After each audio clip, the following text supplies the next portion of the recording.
Hadirin, ketika kita menyadari takwa begitu penting, maka datanglah ayat-ayat berikutnya untuk membimbing kita mendapatkan takwa yang dimaksudkan. Quran surah kedua Al-Baqarah di ayat 2 sampai dengan 5, gambaran takwa yang pertama. Dzalikal kitabu la raiba fihi hudal lil muttaqin. Isi Al-Quran ini jangan pernah diragukan sedikit pun. Jadi bila kita berinteraksi dengan Al-Quran, jangan pernah membawa keraguan sedikit pun. Modalnya yakin dulu. Belum paham, belum masuk akal, kita yang belum mampu, bukan tidak logis. Yakini dulu, nanti Allah turunkan hikmah untuk membantu akal kita memahami apa yang belum kita pahami itu. Kalau sudah demikian, hudal lil muttaqin, maka semua isi Al-Quran 6.236 ayat itu sejatinya bukan hanya menjadi bacaan, tapi pedoman kita dalam menjalani kehidupan. Bagi yang pebisnis, pedagang, ada ayat-ayat tentang bisnis. Anda di kesehatan, ada ayat-ayat tentang kesehatan. Anda yang di pemerintahan, ayat-ayat tentang birokrasi. Di keamanan, di pertahanan, ada ayat-ayat bahkan tentang militer. Topiknya luar biasa banyaknya. Al-Bukhari mengeluarkan 97 topik, disertakan dengan penjelasan hadisnya, diberi nama dengan Al-Jami' As-Sahihul Musnad Al-Mukhtasar min umuri Rasulillahi sallallahu alaihi wasallam wa sunanihi wa ayyamihi. Ini buku saya menghimpun petunjuk-petunjuk dari Quran, penjelasan dari Nabi, ini ayatnya, ini hadisnya, ini topiknya. 97 tema disebutkan di dalamnya. Tapi poinnya adalah, bagi orang takwa, berinteraksi dengan Quran itu tidak dicukupkan pada bacaan.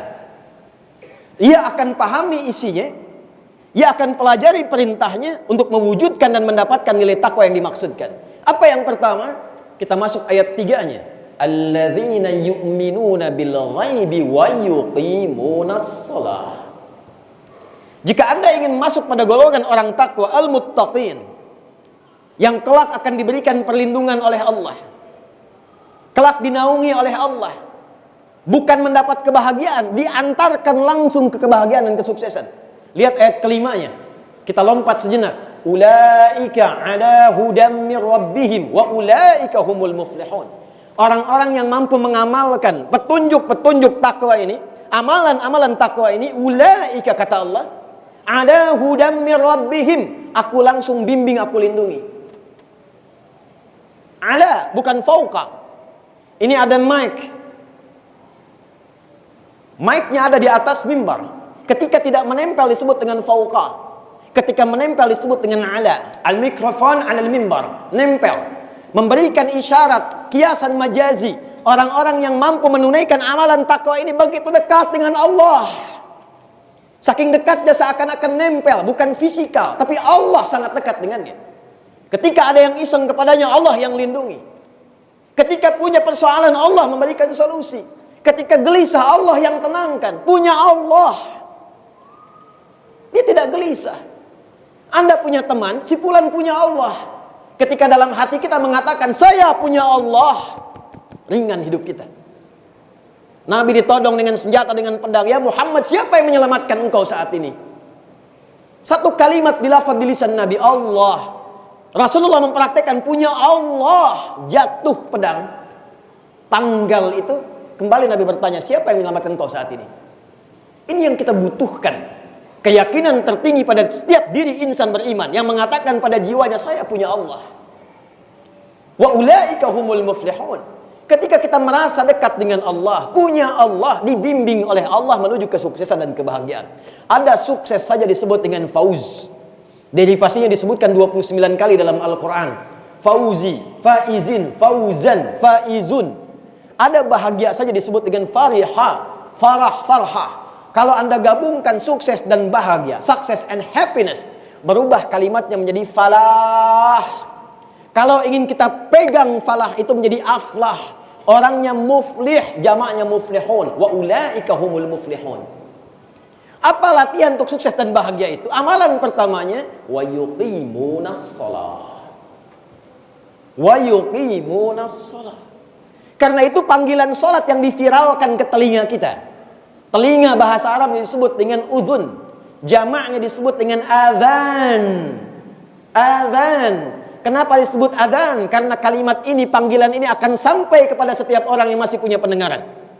Karena itulah satu-satunya lafaz, kalimat yang terus akan berkumandang di muka bumi 24 jam itu hanya panggilan azan.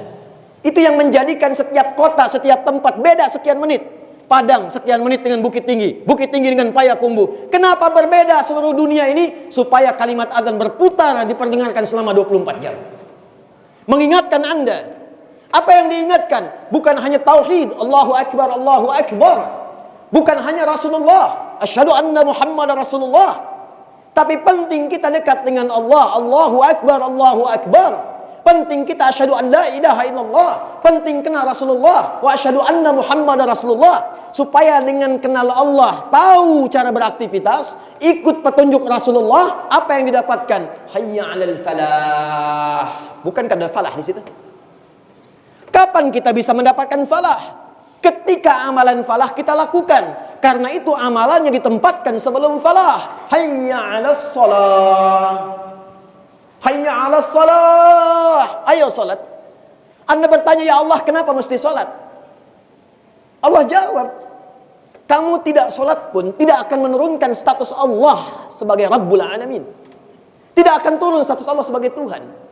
Jadi kita diminta salat itu bukan sekedar membuktikan keberimanan kita kepada Allah, menetapkan kita hamba Allah Tuhan. Buktinya apa? Salat. Tapi menariknya kata Allah, bukan cuma itu yang harus kau lakukan. Aku ingin saat engkau salat, value dari salat, hikmah salat, makna salat, itu engkau bawa dalam kehidupan, sehingga dengan itu engkau mendapatkan falah. Itulah rahasianya. Karena itu kalau kita ngaji bab salat dalam Quran, keluarkan ayatnya. Salat diperintahkan 5 waktu yang wajib dalam sehari, dan ternyata manfaat salat kita temukan 5 yang pokok dalam kehidupan. Orang yang salatnya benar, cepat dimudahkan doanya dijawab oleh Allah Subhanahu wa taala. Quran surah ketiga Ali Imran ayat 38 sampai dengan 39. Nabi Zakaria sudah dalam keadaan sepuh, rambut memutih, fisiknya letih, istrinya divonis secara medis, mohon maaf, monopos dan mandul, tak mungkin punya keturunan. Apa yang dilakukan oleh beliau? Bangkit menunaikan salat di mihrabnya Maryam, memohon kepada Allah. Hunalika da'a Zakaria rabbah. Qala rabbi habli min ladunka dzurriyyatan thayyibah innaka sami'ud du'a. Ya Allah, mereka mengatakan aku tak mungkin punya keturunan karena istriku divonis monopos dan mandul. Aku memohon kepadamu yang tidak punya batas dalam pemberian. Nama Allah namanya Wahhab. Memohon dengan nama itu disebut dengan Hab. Engkau pasti mendengar doa hamba, ya Allah. Kalau kepada yang maha mendengar hamba mohonkan tidak dikabulkan, kepada siapa lagi hamba mesti memohon? Turun jawaban di ayat ke-39. Fanadathul malaikatu wa huwa qa'imun yusalli fil mihrab. Turun jawaban, malaikat datang menyampaikan annallaha yubashshiruka bi Yahya. Allah kasih kabar gembira, saat ini pun engkau akan punya anak, istrimu akan mengandung, namanya bahkan dihadiahi oleh Allah dengan nama Yahya. Artinya hidup. Yang mustahil menurut manusia, lahir dari rahim seorang perempuan yang divonis secara medis monopos dan mandul. Kata Allah, tak ada yang mustahil bagiku, lahir dan hidup dia. Kapan itu terjadi? Wa huwa qa'imun yusalli fil mihrab, sedang salat di mihrab. Falah. Nabi Musa alaihissalam ketika gelisah, ketika sulit dalam kehidupan, ketika ingin meminta petunjuk, dihambat oleh Firaun, dijegal oleh Qarun, apa yang dilakukan? Salat. Direkam di Quran surah ke-20 Thaha. Di ayat ke-14, innani anallahu la ilaha illa ana fa'budni wa aqimis salata li dzikri. Musa salat. Kalau sedang punya masalah, salat. Nabi Isa alaihi salam salat. Quran surah ke-19 Maryam ayat 31 sampai 33-nya. Wa awsani bis shalah. Allah perintahkan kepadaku dengan kuat supaya salat. Nabi Ismail alaihi salam, datuknya Nabi Muhammad sallallahu alaihi wasallam, yang ke-29, bahkan meminta semua keluarganya jangan tinggal salat. Quran surah 19 ayat ke-55, wa kana ya'muru ahlahu bis shalah. Jadi ketika diminta salat, Allah menginginkan urusan kita mudah. Kita minta, Allah jawab.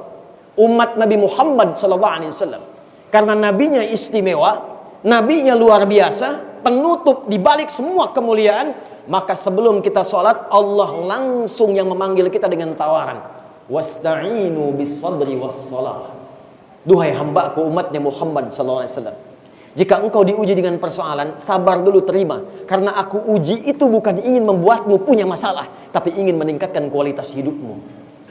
Terima itu, bawa kepadaku dalam sholat, minta solusinya dalam sholat. Di sholat itulah Allah berikan. Kalau masih nggak yakin, ditanyakan imannya. Pindah Al-Baqarah ayat 153. Ya ayyuhalladzina amanu sta'inu bis sabri was salah.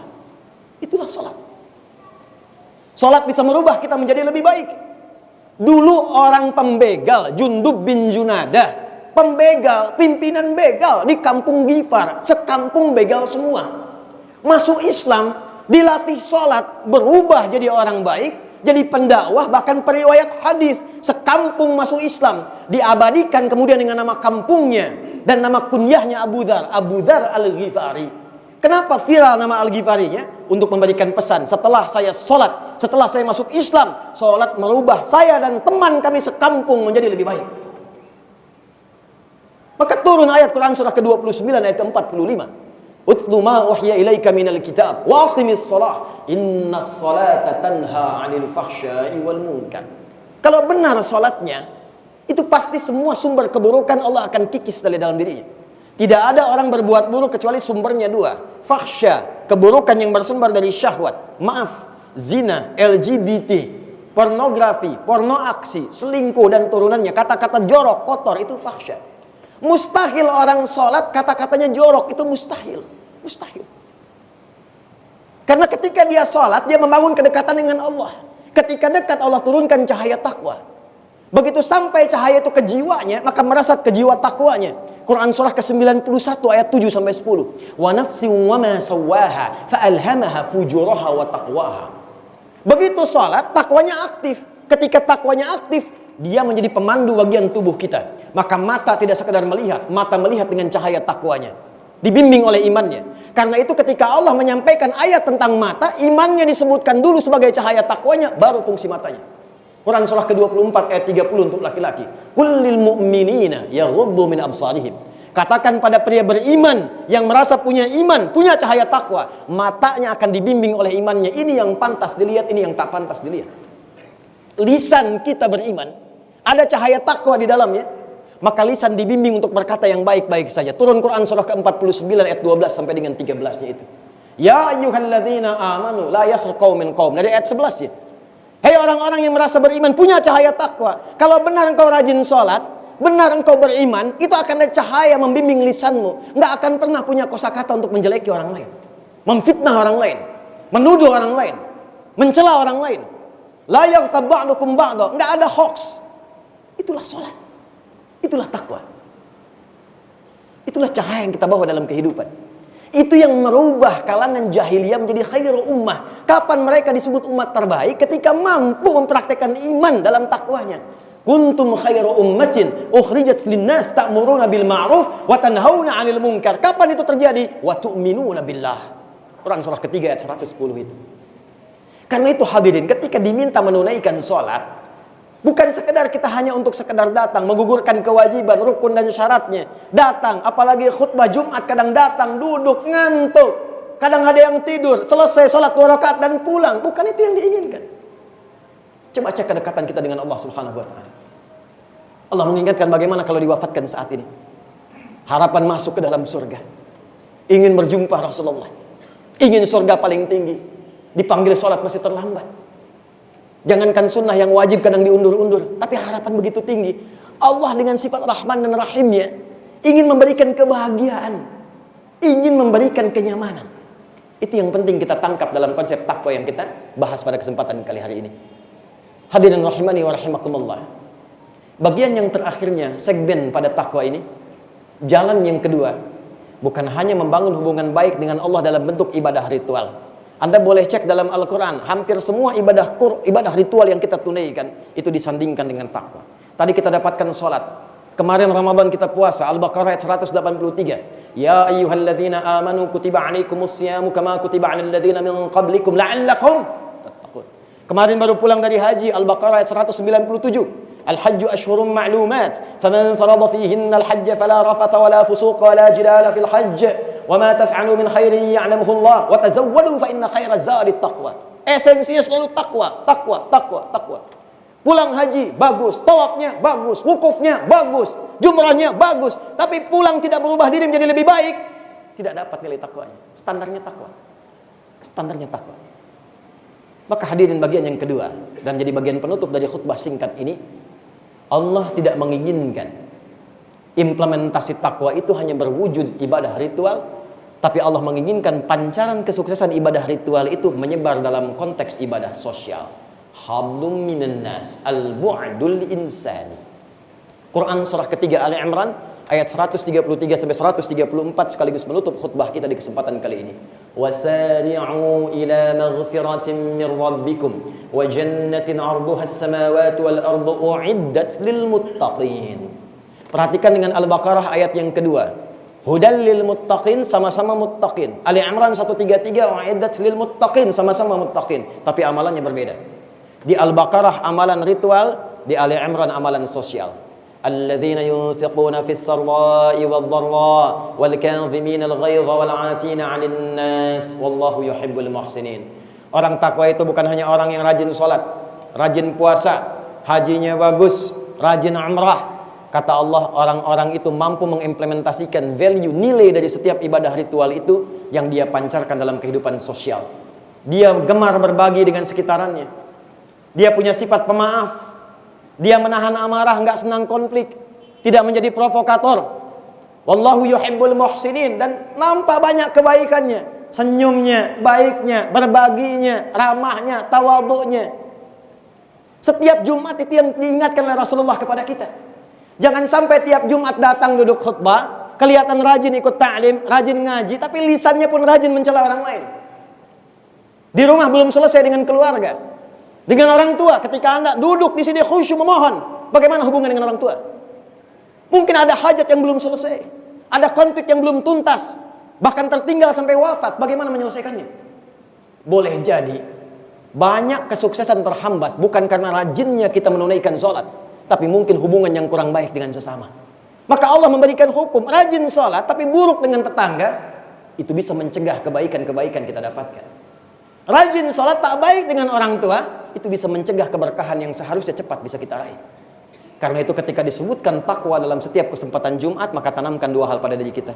Bila diwafatkan pada saat ini, sejauh mana hubungan kita dengan Allah dari ibadah ritual yang telah kita kumpulkan itu, dan sejauh mana hubungan baik dengan manusia sekitaran kita yang saat ini kita banyak berinteraksi dengan mereka. Jangan sampai kita dikalahkan oleh anak-anak kecil yang bahkan belum balik. Seorang Mu'adz, matanya buta, dia tinggal di Mesir. Dia berusaha menghafalkan Quran, lalu meminta ayahnya untuk mengantarkan dengan motor sederhananya. 20 kilo ditempuh dengan kisah nyata yang disampaikan ini. Maka dia bolak-balik untuk belajar Quran, sampai ketika kemudian anaknya yang dibonceng matanya tak melihat, itu dia hafal Quran. Ayahnya yang mengantarkan belum hafal. Setiap di jalan murajaah. Ketika viral kisahnya di Timur Tengah, datang seorang wartawan bertanya, "Ya Mu'adz, kalau diperkenankan Allah mengabulkan doamu saat ini dengan Quran yang telah kau hafalkan, apa yang kau minta?" Wartawan itu menduga dia akan berdoa dengan permohonan Imam Al-Bukhari lewat ibundanya, yang dengan ketaatannya minta disembuhkan buta permanennya, Tapi Mu'adz berkata lain. Dia katakan, "Wallahi, jika saya diperkenankan bermohon di hadapan Allah dan dikabulkan, saya akan memohon kepadanya dalam keadaan saya berdiri dihisab sendirian di hadapan Allah. Tidak ada ayah saya yang menemani lagi, membonceng saya untuk menghafal Quran. Ibunda saya tidak menemani lagi. Saya ingin mengatakan, ya Allah, jikapun amalan saya belum cukup saya bawa pulang untuk menghadapmu saat ini, mohon ringankan siksaku di neraka dengan Quran yang telah aku hafalkan itu." Anak kecil, mata tidak melihat, orang menyebutnya dengan buta, dia belum balik, dia berusaha menghafalkan Quran untuk membawa hujah di hadapan Allah saat hari kiamat. Anda diberikan 40 tahun, 50 tahun, 60 tahun, waktu enak, keadaan banyak, fasilitas lengkap. Untuk sekedar baca Quran saja Anda belum punya waktu. Dan Anda mengharapkan surga Firdaus. Anda mengaku umat Rasulullah. Rasulullah itu orang yang sangat lembut, orang yang sangat luar biasa baiknya, ramahnya, tawadhu'nya, tegas dalam kemungkaran, tapi sikapnya masih baik. Bagaimana sikap melebihi Rasulnya yang kasar kata-katanya? Mengaku umat Rasulullah, lisannya kasar, kelembutannya hilang. Di mana sikap itu ketika dibawa menghadap kepada Rasulullah di haud kelak? Ittaqillaha haitsu ma kunta wa atbisil hasanata sayyi'atal hasanata tamhu.